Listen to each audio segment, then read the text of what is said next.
Bom dia, meu nome é Rivânio e eu vim aqui apresentar o trabalho de rede dos computadores. Só ver se está gravando aqui. Tá gravando. Vamos começar aqui, né? Unidade 1.1 até 1.5, né?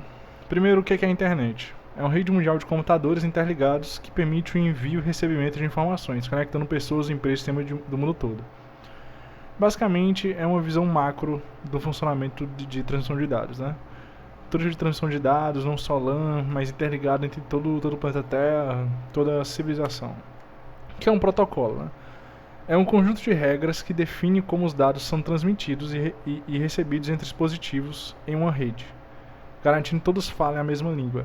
No sentido o protocolo surgiram basicamente na linguagem, né? Você pode perceber como, por exemplo, a gente atende um telefone e a gente fala alô, e a pessoa responde alô, para confirmar que está recebendo, né? Tô ouvindo o que você está falando. Câmbio, né? Por exemplo, são protocolos que você segue para manter uma constante, manter uma segurança que a informação está sendo passada. E a gente usa isso também em redes, né? Porque querendo ou não, é um tipo de comunicação. E aqui vem os protocolos de rede, né? São um conjunto de regras que a gente organiza nesses dispositivos, estão as camadas, né? Que a gente vai usar para manter conciso toda a comunicação de uma rede de computadores, para manter um padrão. E isso tem que ser definido, né, por órgãos e para as empresas, para os fabricantes terem um padrão, né? Máquinas diferentes conseguirem se comunicar, independente do fabricante. Periferia da internet. Dispositivos finais, né, os celulares, computadores, sensores, notebooks. E é onde a gente conecta, né? É onde a gente tem costume no nosso dia a dia. É onde eu tô gravando esse vídeo aqui agora, que eu vou enviar pro YouTube. Vou subir lá e mandar o link no Classroom. Então a gente está acostumado com esses periféricos, né, digamos assim, a periferia da internet. Enquanto tem toda uma infraestrutura aí pra frente pra gente explorar. O que é a rede de acesso? A rede de acesso é o que eu estou usando para conectar. Eu, por exemplo, aqui eu estou usando fibra óptica. Fibra óptica, falei errado. É a internet que eu tenho acesso aqui. Poderia ser Wi-Fi pelo celular. Poderia ser a internet, né? Poderia ser muitos tipos. A rede de acesso é a parte da internet que conecta os usuários finais. Então é quem está ali na bordinha, quem está na periferia que faz esse trabalho de ligar, né? Redes móveis também, se estiver usando 3G. Acesso doméstico. O acesso doméstico é a conexão que leva a internet até as casas, geralmente feita por fibra óptica, cabo, DSL ou redes móveis. Isso aqui foi evoluindo com o tempo, né? Porque antigamente você não poderia, por exemplo, ter um Starlink, que hoje é satélite, né? Antigamente você teria que puxar o cabo, geralmente era o mesmo cabo de telefonia. E se você usasse o cabo de telefonia, não dava pra fazer ligação. Então hoje a gente chega num ponto que não precisa mais de fio. Se você quiser assim, né? Você pode contratar Starlink ou serviços do tipo. Não sei se tem outros, devem ter outros. Mas a gente está vendo com o tempo, né? A tendência é os fios sumirem, ficar só infraestrutura de ondas eletromagnéticas, né? Tem DSL, linha digital de assinante, cabo, FTTH, Fiber to the Home, que é o fibra ótica, discado, que é aquele que usava a linha telefônica, e satélite, né? Que a gente tem o exemplo da Starlink. Meios físicos. Meios físicos são os meios que a internet, digamos, se propaga, né? Materiais usados para transportar os dados na rede, como os cabos de cobre, fibra óptica e sinais de rádio. Por exemplo, aqui eu estou na fibra óptica, mas o meu celular aqui do meu lado está no Wi-Fi. Então eles estão em meios diferentes. Os dados estão sendo transmitidos em meios diferentes. Na fibra óptica é um meio ali, que é o cabo, né? Que ele basicamente ele usa a luz com um fenômeno de, acho que é reflexão total da luz. É coisa de refração, essas coisas aí de reflexão total e tal, você vê na física, você estuda isso no ensino médio um pouquinho. Vou tomar só uma água aqui. Aí você tem dados móveis, que hoje você tem aquelas torres, né, de 5G, as antenas e tal. E o Wi-Fi, que é um roteador, um modem ali que você tem em casa, porque é diferente, né? Que você tem em casa ali pra... Se não me engano, a diferença é que o roteador entrega IP também para os membros, né? Tem isso. Vamos lá. Aí tem uns exemplos aqui, né, de ferramentas que a gente usa. Par trançado sem blindagem, cabo coaxial, que é aquele que, se não me engano, mesmo que a gente usa em televisão, tem uma pontinha assim no meio. Fibras ópticas, que é o que eu estou usando, canais de rádio terrestres, canais de rádio por satélite. Rádio terrestre acho que é aquelas torres, né, e satélite, Starlink da vida. Núcleo da rede. O núcleo da rede é a parte central da internet, responsável por transportar grandes volumes de dados entre diferentes regiões de redes. A gente não é acostumado a ter acesso a esses caras. A gente só ouve falar, né? Que nem caviar. Então, é um servidor da Google, que não é um só, obviamente. É toda essa infraestrutura que a gente tem, que as empresas de telecom são responsáveis por isso. Não é um número gigante de empresas, tem uns que dominam um pouco mais, uns que tem uns recortes menores, mas ela é o núcleo da internet. Geralmente a gente se comunica com outras pessoas, mas tem que passar pelo núcleo, né? O núcleo está fazendo as operações todas. É lá onde tem a concentração das big data e tudo é lá. É mais fácil de armazenar, porque vai transmitir para todo mundo, é onde tem acesso. Por exemplo, YouTube, quantas pessoas não usam o YouTube? A gente tem que colocar isso no lugar central. A gente tem que colocar isso no lugar de fácil acesso e que armazene uma quantidade de dados gigante. Aí está. Comutação de pacotes. Né? A gente transmite os dados pacotes. Não dá para você transmitir um arquivo de 60 GB de uma vez. Você quebra ele em pedacinhos e vai enviando aos poucos. Né? É um método de dividir dados em pequenos pacotes que são enviados separadamente pela rede e depois reunidos no destino. É muito mais fácil, né? É aquela ideia de dividir para conquistar, né?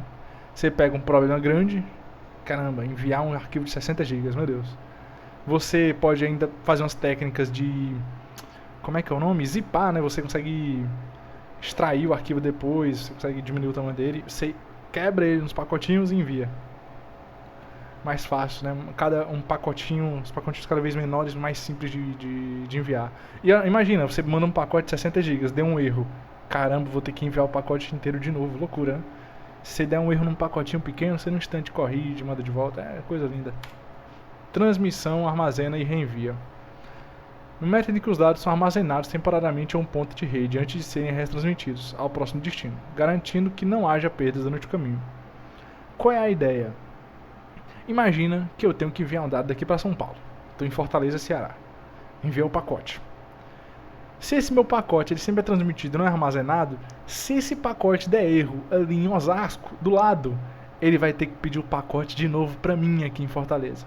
Se você tem esses armazenamentos, como se fossem mini backups do pacote no meio do caminho, ele olha para o último lugar que ele passou. O último lugar que você sabe que ele está seguro, que ele está, digamos, o dado ainda está correto, que é verídico. Você volta nesse último ponto e reenvia de lá, né? Você não precisa fazer o caminho inteiro de novo, né? Atraso de fila e perda de pacote. Atraso de fila ocorre quando os pacotes ficam esperando para serem transmitidos devido a congestionamento na rede, e a perda de pacote acontece quando os pacotes são descartados por falta de capacidade ou erro na transmissão. O que a gente tem?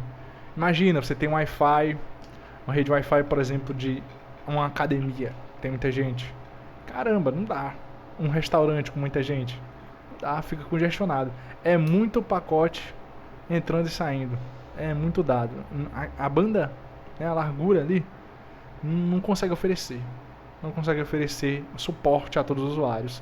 Vai ter perda de pacote e vai ter atraso.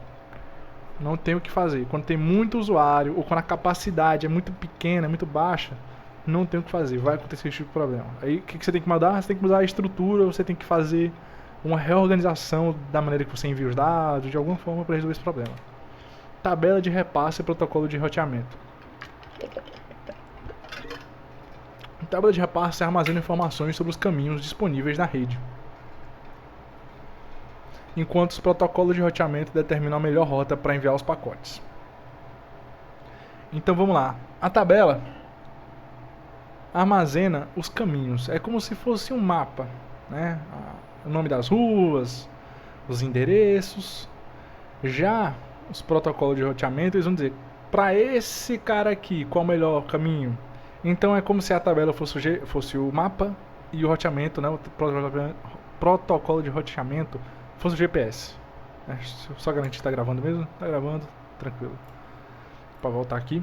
Então é essa ideia, né? As tabelas sabem os caminhos, sabem que são os vizinhos, e o protocolo de roteamento ele vai dizendo, esse caminho aqui, esse caminho vai seguindo, né, uma rota. Então essa ideia do avião, né, você tem as cidades, você tem esse paralelo com as redes. Tipos de atraso. Processamento. Atraso de processamento ocorre quando o tempo necessário para processar os pacotes, como verificações e decisões de roteamento, adiciona um atraso na transmissão de dados. É esse tempo que ele seleciona qual caminho vai seguir. É o tempo que você gasta porque você não envia um pacote sozinho. Um pacote ele vai anexado várias informaçõezinhas. É o tempo que você gasta para produzir, para calcular essas informações. Que isso vai ser falado mais pro final, acho que é encapsulamento, a gente fala disso.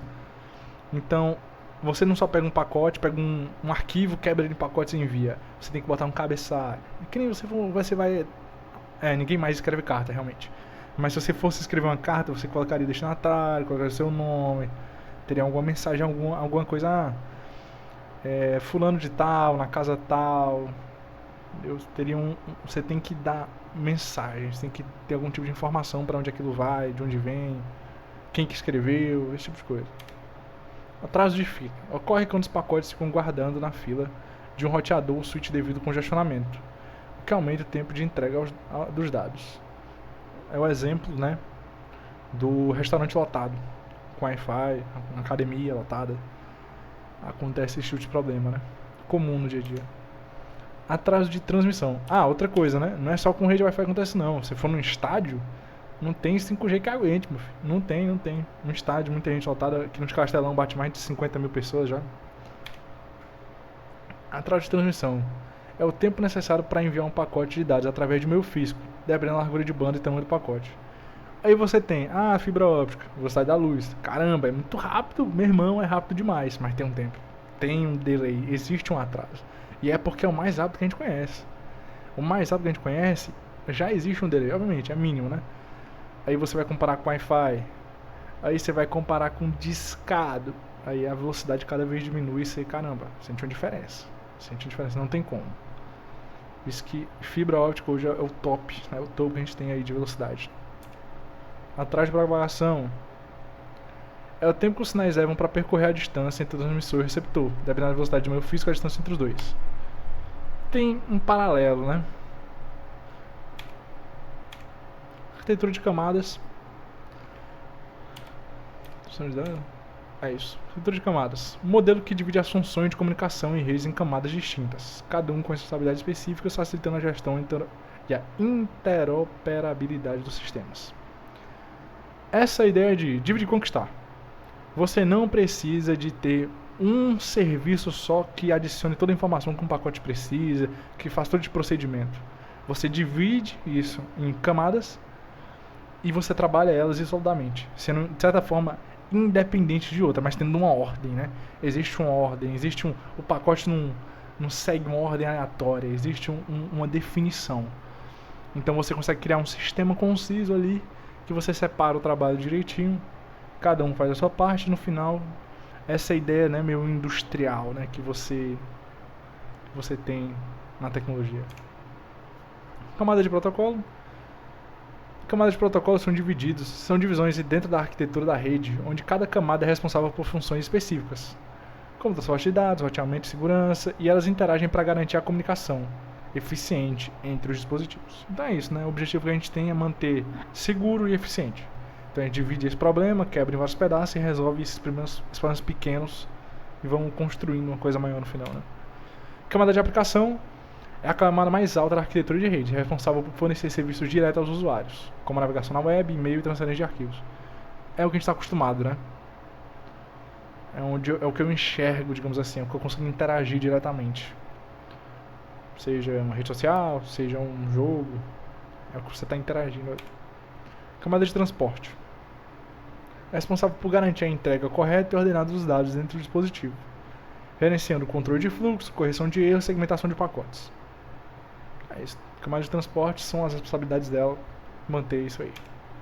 Camada de rede responsável por encaminhar os pacotes de dados através de diferentes redes, determinando melhor rota e realizando endereçamento e roteamento dos dados. Né? Transporte, ele vai gerenciar esse controle, né, do fluxo. Já a camada de rede vai definir os caminhos, né, vai dizer vamos para cá, vamos conectar redes distintas, né, esse tipo de coisa. Camada de enlace, responsável pela comunicação direta entre dispositivos na mesma rede, garantindo a transferência de dados livre de erros e o controle de acesso em meio físico. Camada física, responsável pela transmissão dos dados brutos através do meio físico, como cabos ou sinais de rádio, convertendo os dados em sinais elétricos, ópticos ou de rádio, né? Aí tem todo um sistema de padronização, né, para você definir o que um certo sinal significa, de bit 1, bit 0, esse tipo de coisa. A gente começa a trabalhar aqui. E tá aqui o modelo OSI, né? Open Systems Interconnection. É uma estrutura de 7 camadas que define como os dados são transmitidos e processados em redes, desde a camada física até a aplicação, facilitando a interoperabilidade entre diferentes sistemas. Tem o modelo OSI, aplicação, apresentação, sessão, transporte, rede, enlace, física. Aí você tem no modelo TCP/IP sua aplicação, transporte, internet, acesso à rede. Você tem essa separação, né? E o encapsulamento. Encapsulamento é o processo de adicionar informações ao controle, com cabeçalhos e trailers de dados, à medida que eles descem pelas camadas de rede até atingir a camada física. Basicamente, quando você pega um pacote, tem uma origem, né? Tem uma origem, tem dados. A partir que ele vai descendo nas camadas, ele vai recebendo informação. A gente tem a mensagem, o dado, segmento, ele recebe uma informação a mais da camada de transporte. E você vai criando um cabeçalho. Você vai criando informação extra para aquele pacote. Aumenta, né? Você acaba que não usa o tamanho todo do pacote na mensagem. Tem que sobrar um espaçozinho para armazenar essas informações. Mas isso aqui é que vai fazer toda a diferença. Que tem de onde ele veio, para onde ele vai ter dados importantes de ordem, né, desses pacotes, de ordenamento e esse tipo de coisa. Que é o fim do slide, é isso. Muito obrigado, tamo junto.